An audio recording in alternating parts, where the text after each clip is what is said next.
El versículo 14 de este texto dice: y aquel verbo fue hecho carne y habitó entre nosotros y vimos su gloria, gloria como del unigénito del Padre, lleno de gracia y de verdad. Estamos en la celebración en estos días del nacimiento de Jesús.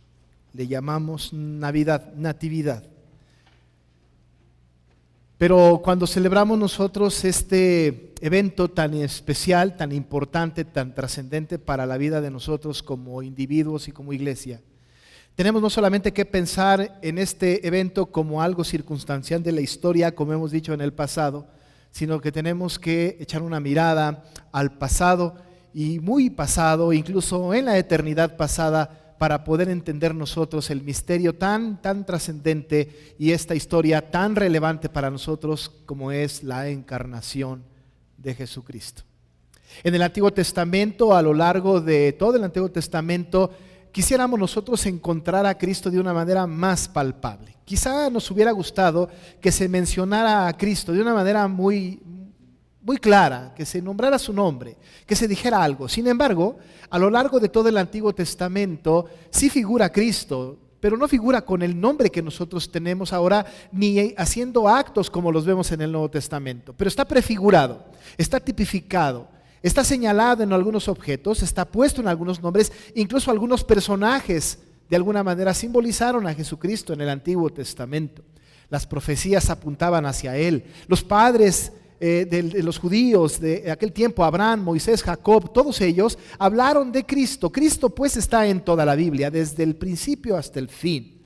No lo tenemos nosotros tan claramente visto en el Antiguo Testamento, a menos que estudiáramos el Antiguo Testamento con detenimiento y poder percibir que de quien hablaba Isaías era de Cristo, cuando hablaba de que la Virgen iba a concebir y dar a luz un hijo y llamaría su nombre Manuel. Nosotros, si no estudiamos el Antiguo Testamento, no nos daríamos cuenta de que aquel que había de venir habría de haber nacido en Belén, como nos contó Miqueas. No nos hubiéramos dado cuenta nosotros de que la simiente de la cual hablaba Abraham no era la simiente inmediata posterior, sino su simiente, como Pablo en el Nuevo Testamento nos dijo, no de sus simientes, pero de su simiente, y este es Cristo.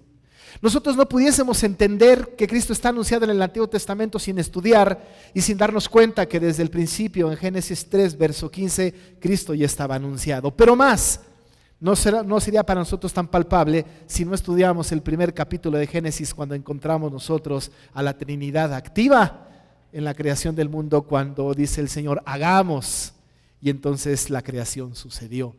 Hablábamos la vez pasada de que Cristo no existió en un momento de la historia, no fue circunstancial, no fue producto de una relación de dos personas.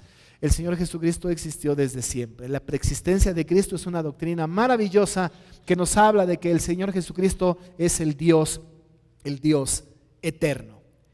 Antes, en el Antiguo Testamento, era como una sombra, anunciado, el que había de venir. Y en el Nuevo Testamento nosotros podemos percibir con toda claridad a este Jesucristo ya venido, ya estando aquí, ya estando con nosotros, y lo podemos entonces contemplar. Y cobra para nosotros un sentido, pero un sentido muy importante.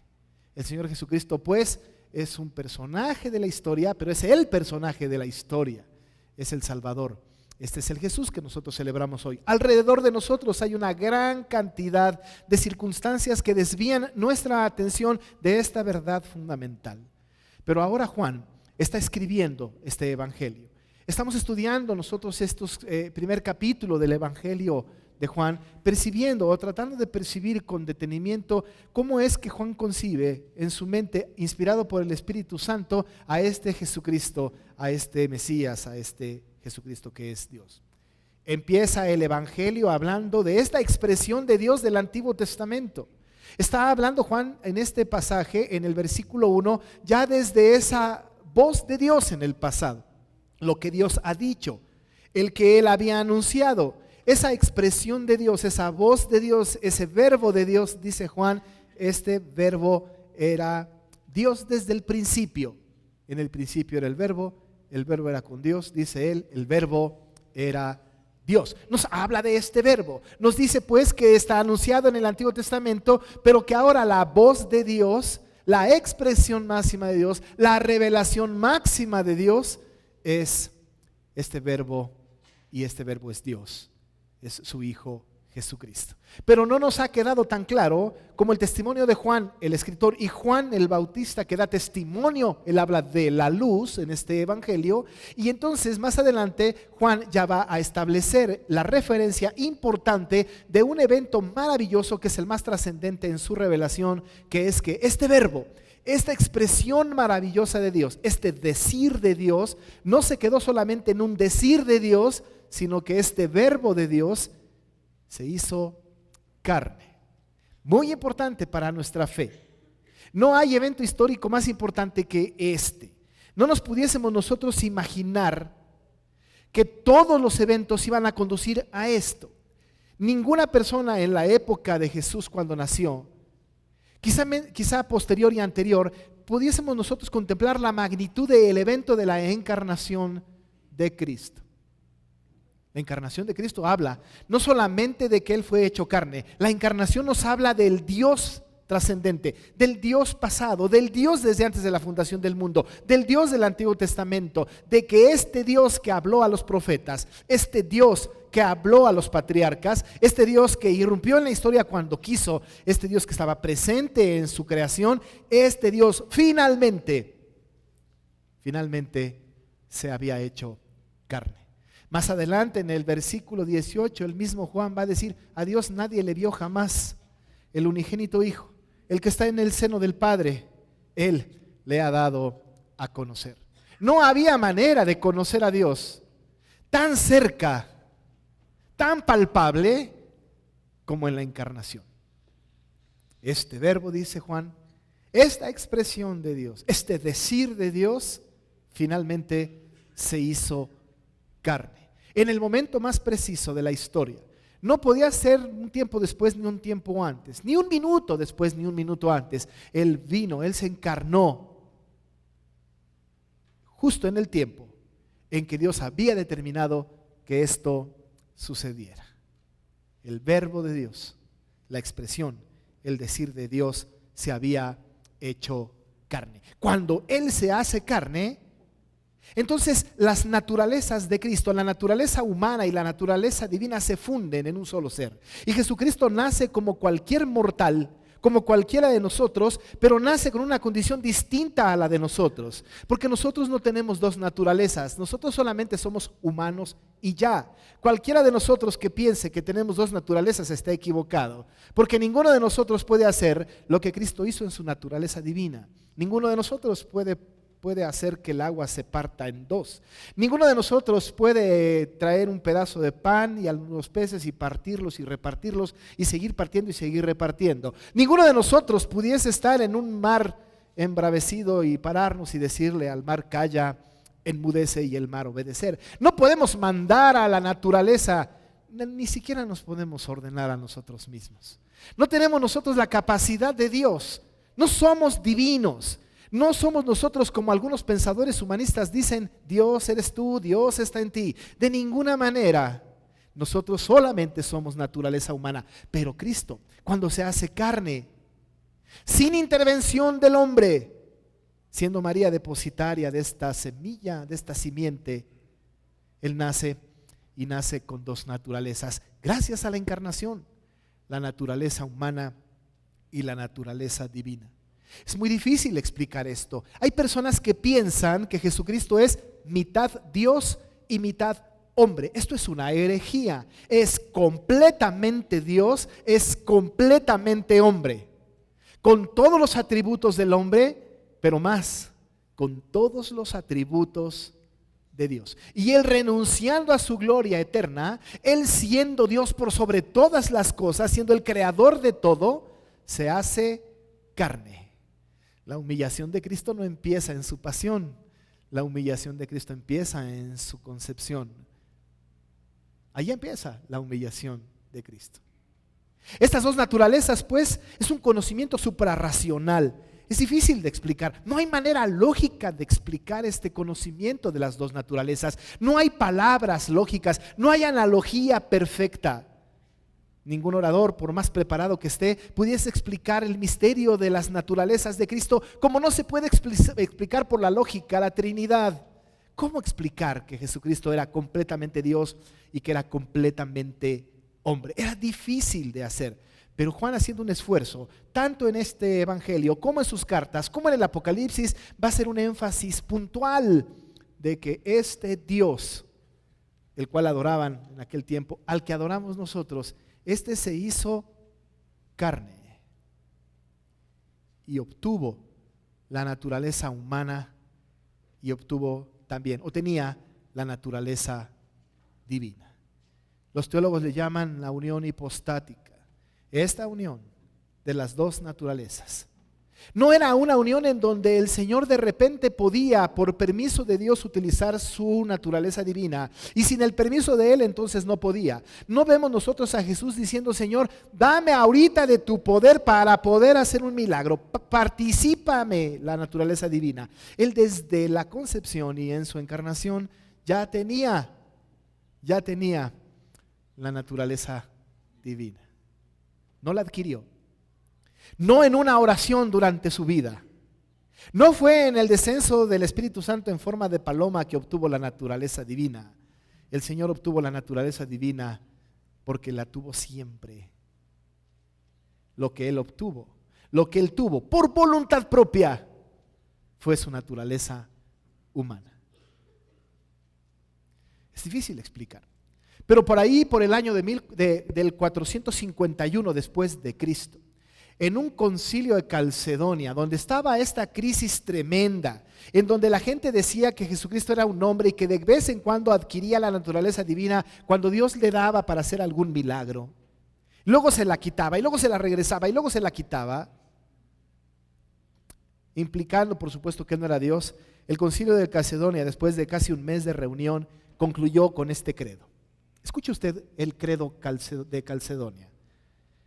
Este credo dice: nosotros pues, siguiendo a los santos padres, todos de común acuerdo, enseñamos a los hombres a confesar al solo y único Hijo, nuestro Señor Jesucristo, el mismo perfecto en divinidad y perfecto en humanidad, a ser reconocido en dos naturalezas inconfundibles, inmutables, indivisibles, inseparables, sin que tal unión elimine en modo alguno la distinción entre las naturalezas. Antes bien, preservando la propiedad de cada naturaleza y concurriendo en una persona y una subsistencia no partida o dividida en dos personas, sino uno y el mismo Hijo unigénito, Dios el Verbo, el Señor Jesucristo, como los profetas desde el principio han declarado acerca de Él, y el mismo Señor Jesucristo nos ha enseñado y el credo de los santos padres nos ha transmitido. Perfecto hombre, perfecto Dios. Era absolutamente necesario que en la encarnación estas dos naturalezas confluyeran, porque para nuestra propia salvación era necesario que fuera hombre. Para nuestra propia salvación era necesario que fuera Dios. ¿Quién sino Dios podía darnos la salvación? Y como dice Pablo, el segundo Adán, si por un hombre el pecado entró al mundo, por uno la santificación, la vida, la salvación. Era absolutamente necesaria estas dos naturalezas en un solo ser perfecto en ambas naturalezas. La encarnación logra esto y hace pues que este Jesucristo, entonces este verbo, este decir de Dios, como dice Juan, este verbo fue hecho carne. El apóstol Pablo lo dice de una manera maravillosa en este credo que tiene él cuando le escribe a Timoteo en 1 de Timoteo 3:16. Él dice: e indiscutiblemente grande es el misterio de la piedad. Y lo primero que dice es: Dios fue manifestado en carne. Dios hecho carne. Tan importante es esta doctrina que Juan, queriendo defenderlo de una manera contundente, con aquellas tantas personas que estaban hablando en contra de la divinidad de Cristo, le dijo a sus lectores en 1 de Juan: Cualquiera que diga que Jesucristo no ha venido en carne, no es de Dios. Pero el que diga que Jesucristo ha venido en carne, este es de Dios. El que dice que no, es el anticristo. Hoy, hermanos amados, en el mundo tenemos un montón de anticristos. Un montón de gente que toca nuestras puertas con una revista diciendo que Jesucristo no ha venido en carne, que Jesucristo no es Dios, ni le debería de abrir las puertas. No tome tiempo en predicarles el evangelio, ni aún te juntes con ellos, dice la Escritura, porque Jesucristo ha venido en carne, se encarnó, y Él tiene toda la divinidad y tiene toda la humanidad. Jesucristo es Dios. Y si está frente a usted un testigo de Jehová que le dice que Jesucristo no es Dios, entonces que sea anatema el anticristo, porque Jesucristo es Dios. No solo el Hijo de Dios, es completamente Dios. Es el testimonio de la palabra. Este verbo, dice la Biblia, fue hecho carne. Es interesante. Dice el Salmo, nosotros no nos hicimos, Dios nos hizo, no a nosotros mismos. Pueblo suyo somos y ovejas de su prado. Pero nosotros no nos hicimos a nosotros mismos, dice la Biblia en su testimonio. No hay manera de que el hombre se pueda hacer a sí mismo. ¿Quién se hizo a sí mismo? Yo no me acuerdo haberme hecho a mí mismo. Me hubiera hecho un poco mejor quizá. Pero mis padres me hicieron. Yo no me hice a mí mismo. Pero a mis padres también los hicieron sus padres, y a los padres de mis padres sus padres. No hay un solo ser humano sobre la faz de la tierra que pueda decir yo me hice a mí mismo. Ahora, con todos los avances de la tecnología, están queriendo el humano hacer otro humano con la manipulación de los genes, con el ADN. Quieren usar una probeta para esto. No se puede, el ser humano no puede hacerse a sí mismo. Jesús sí, porque Él dice en su palabra, el verbo fue hecho carne. Nadie lo hizo, Él solo se hizo a sí mismo, y no porque empezara en algún momento, porque Él ha existido desde siempre, sino que Él voluntariamente a sí mismo se humanó. A sí mismo se encarnó, no necesitó de ayuda de nadie. Él tomó la decisión de hacerse a sí mismo. Él se hizo a sí mismo. El verbo fue hecho carne por sí mismo, sin intervención de nadie. José no tuvo nada que ver con esto, ni siquiera María. María solamente fue depositaria del verbo, del decir de Dios. El Señor la utilizó para un propósito. Pero Él se hizo a sí mismo.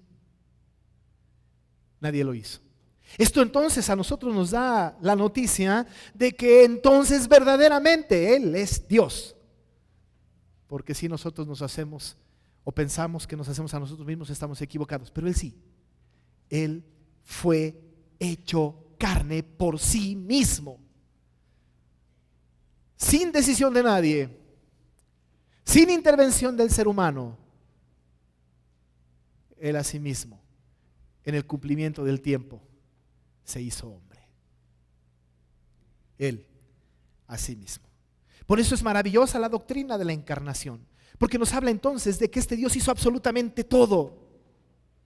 Él a sí mismo se hace hombre. Pero no solamente hace esto, sino que una vez que se hace carne, dice la Biblia que habitó entre nosotros. Habitó entre nosotros. Eso es algo muy complicado. ¿Por qué hizo Dios algo como esto? ¿Por qué Dios se hace carne? Como dice Pablo a Timoteo, Dios fue manifestado en carne. ¿Por qué Él se hace carne? ¿Qué necesidad tenía de quitarse de su gloria eterna, donde los ángeles le cantaban todo el tiempo, en donde Él podía ser rey y señor y se hacía su voluntad? Porque ha de venir a una tierra de pecadores en donde todo mundo le rechaza. Dice el mismo testimonio de Juan, a lo suyo vino, pero los suyos no le recibieron. ¿Qué necesidad había de habitar entre nosotros? ¿Qué necesidad tenía el Dios eterno y trascendente de habitar entre una gran cantidad de pecadores como usted y como yo. Pero habitó.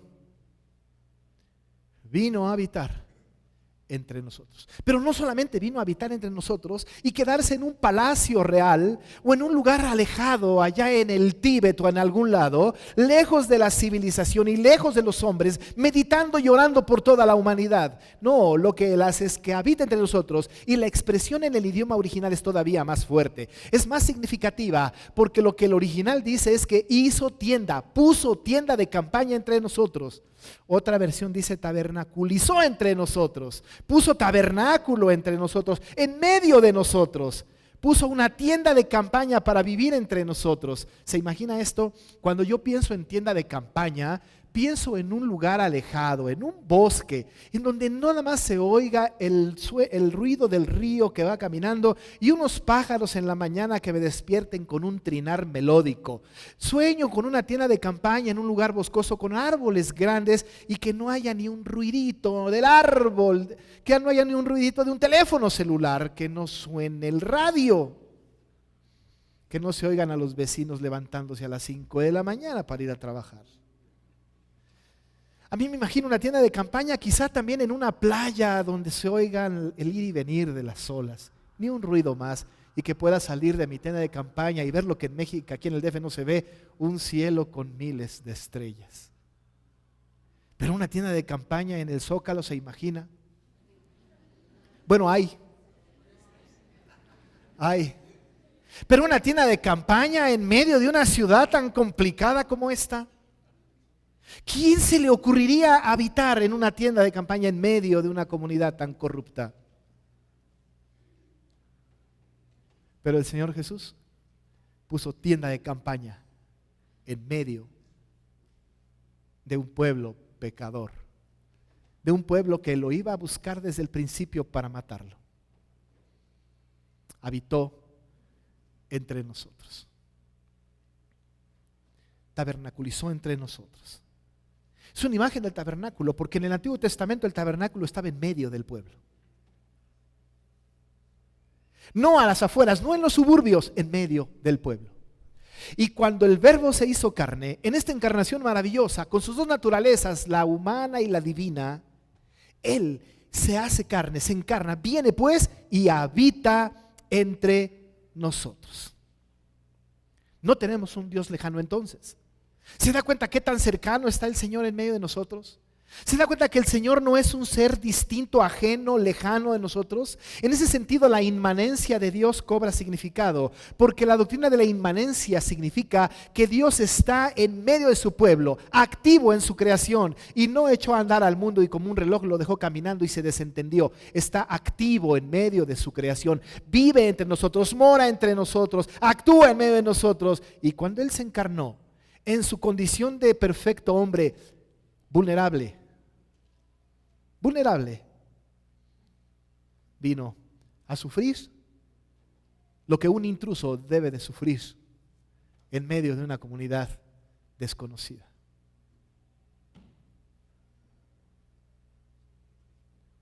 Total desconocido, ajeno al mundo, habitó entre nosotros. Esa es una cosa, hermanos, que vale la pena reflexionar, porque el mundo le iba a ser hostil completamente. ¿Se imagina usted con una playera de las Chivas en las porras de la América? Por supuesto que cuando el Señor Jesús vino a un mundo que Él era ajeno, que lo iba a buscar matar desde el principio, pues Él habitó. Hizo tienda de campaña entre nosotros. Los suyos no le recibieron, pero dice Pablo a Timoteo que él fue predicado entre los gentiles y vino para eso, para sufrir todo eso solo por nosotros. Este Verbo encarnado pues habitó entre nosotros, pero además el testimonio de Juan es que, dice él, vimos su gloria, gloria como del unigénito del Padre. Vimos su gloria. Ahora nosotros, hermanos, hemos reflexionado sobre esto. Nosotros no hemos visto a Jesucristo. No lo hemos visto. Pero los apóstoles lo vieron. Él mismo, Juan, da testimonio ya en su primera carta lo que hemos visto, lo que hemos oído, tocante al verbo de vida, lo que han palpado nuestras manos. Nosotros no hemos visto a Jesús. No hemos visto su gloria. Pero le digo que a través del Espíritu Santo hemos oído de su gloria. Hemos sido testigos de su gloria. Hemos leído de su gloria. Hemos visto milagros de su gloria. Porque cuando nosotros hemos creído en Jesucristo, porque Él vino a eso, cuando le hemos recibido porque Él nos ha llamado, hemos contemplado su gloria. Vimos su gloria, dijo Juan. Esa gloria que el Señor tenía es lo que habla pues de su naturaleza divina. ¿Cómo no van a decir que vieron su gloria cuando vieron al Señor Jesucristo resucitando a Lázaro? ¿Cómo no vieron su gloria en el monte de la transfiguración? ¿Cómo no vieron su gloria cuando le azotaban y no abrió su boca como predijo Isaías? ¿Cómo no van a poder haber visto su gloria cuando el Señor Jesús voluntariamente se entrega a la muerte más cruenta? ¿Cómo no haber visto su gloria cuando el Señor calmó la tempestad o cuando multiplicó los panes y los peces? ¿Cómo no haber visto su gloria cuando todos reconocieron, sobre todo Tomás, Señor mío y Dios mío? ¿Cómo no contemplaron su gloria de un Cristo resucitado? Vimos su gloria, dice Juan. Vimos, contemplamos su gloria.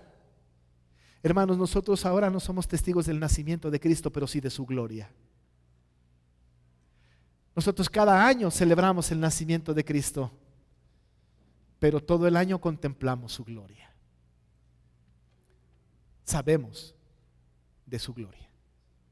Esa gloria es la gloria del unigénito del Padre. Esa gloria solamente viene del único Hijo de Dios. Dios solamente tiene un hijo natural, Cristo. Los demás son adoptados. Así que si usted pensaba que es hijo natural de Dios, está equivocado. Solo Dios tiene un hijo natural, Jesús, el unigénito. Usted y yo somos adoptados. Y dice Pablo a los Efesios que Él nos adoptó para ser hijos suyos. La manera que tiene Dios de tener hijos es la adopción, que es un sinónimo de salvación. Pero uno es único, uno es natural. Este es el unigénito, el que está en el seno del Padre, el que ha dado a conocer a Dios. Y siendo el unigénito, pues entonces es Dios. Este unigénito fue el que se hizo carne, que se encarnó y que vimos su gloria. Y nosotros contemplamos la gloria de Dios ahora en Jesucristo. Para nosotros la Navidad no significan las cosas alrededor, ni los árboles, ni las coronas, ni los regalos, ni las cenas. Para nosotros la Navidad es contemplar la gloria de Jesucristo encarnado. Solamente esa es la gloria. Y hoy tenemos que contemplar su gloria. Gloria como la del unigénito del Padre. No nos distraigan otras cosas. Solamente Jesucristo. Ese Jesucristo, hombre y Dios, que fue necesario que fuera hombre y Dios para morir por nosotros. Solamente así podemos contemplar su gloria. Pero el mundo no contempla su gloria. Para el mundo Jesucristo no representa ningún tipo de gloria. Para el mundo Jesús es un gran maestro, un buen profeta, el Hijo de Dios, el Hijo de María, pero de ninguna manera es Dios. Pero para nosotros, amados hermanos, es completamente Dios. La vimos en el unigénito del Padre. Este unigénito del Padre estaba lleno, saturado de gracia y de verdad. Completamente lleno de gracia. ¿Por qué era necesario que Cristo estuviese lleno de gracia? Jesucristo, el unigénito, el que está en el seno del Padre, pues este que se encarnó, este que tiene las dos naturalezas, la humana y la divina, este que tabernaculizó entre nosotros, que puso tienda de campaña entre nosotros, Él estaba lleno, desde que nació, lleno de gracia. Era necesario que Jesucristo estuviera lleno de gracia porque había de participar a todo el mundo que creyera en Él de esa gracia. Porque nosotros no podemos generar gracia por nosotros mismos. La salvación es por gracia.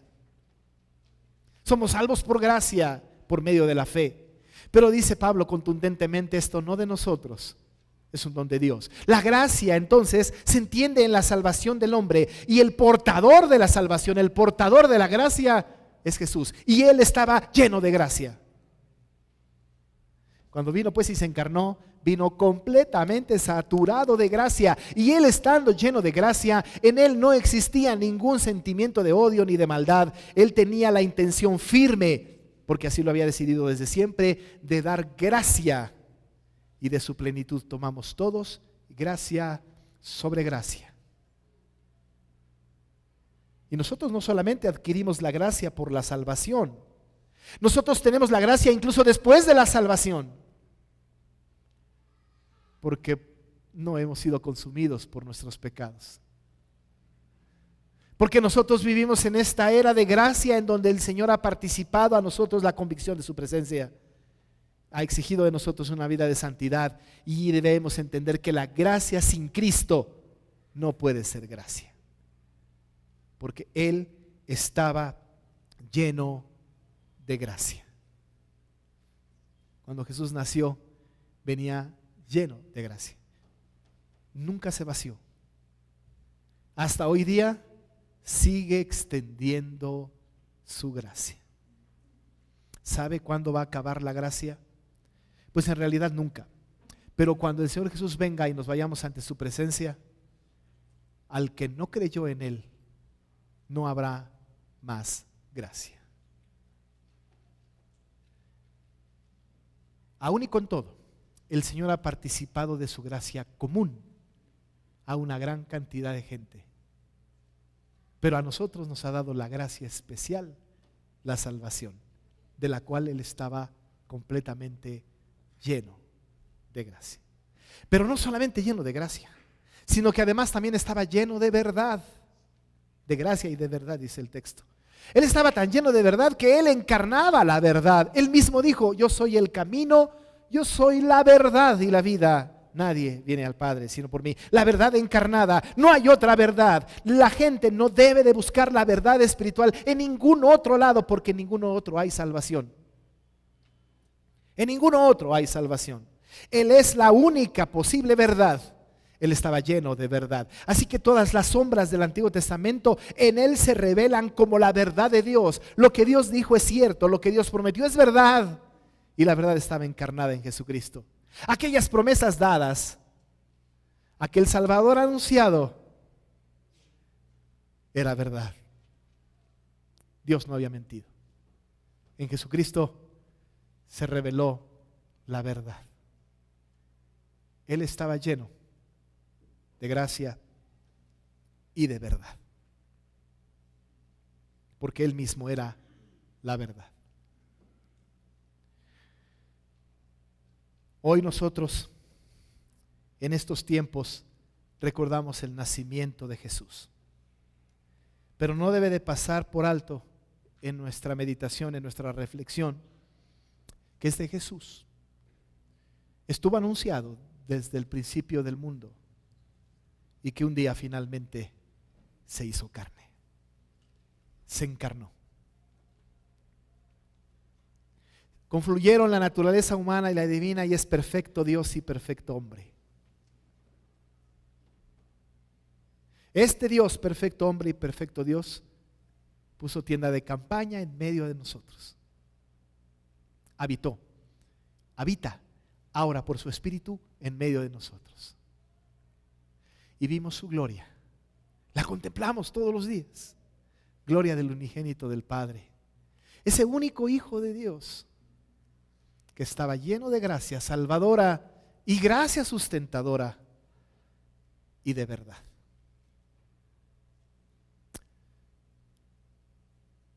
Así que mi querido hermano o amigo que nos visita, no hay otro nombre dado a los hombres en esta tierra en el cual podamos ser salvos, sino en el nombre de Jesús. Solo Él es el portador de la gracia y Él la da a quien quiere. Y cuando toque el corazón de quien quiere, entonces le recibe como Salvador. Porque más a todos los que le recibieron, a los que creen en su nombre, les dio potestad de ser hechos hijos de Dios. Ese es el mensaje de este tiempo. Y cuando esté celebrando, recuerde que no celebra una unión familiar, sino la encarnación del Eterno. Oremos. Padre amado, nosotros podemos meditar sobre tu palabra y encontrar en ella las palabras precisas para nuestra fe. Hemos creído en Jesucristo, pero en ese Jesucristo que nació en un día, pero que existió desde siempre. Este decir tuyo, esta expresión tuya, esta revelación tuya hecha carne. En la encarnación, la naturaleza divina y la naturaleza humana de Cristo son evidentes. Perfecto Dios, perfecto hombre, completo Dios, completo hombre, necesaria para nuestra salvación. Habitó entre nosotros, vivió entre nosotros, hizo campaña entre nosotros. Y nosotros, Padre, no lo hemos visto, pero ha dado testimonio en nuestro espíritu de que existe, de que está, de que Él vive. Entonces lo hemos oído. Al unigénito, a tu Hijo, que está lleno de gracia, salvadora, sustentadora y de verdad. En Él creemos, a Él predicamos, por Él nos sostenemos y a Él, Señor, solamente la gloria y la honra. En el nombre de Jesús. Amén.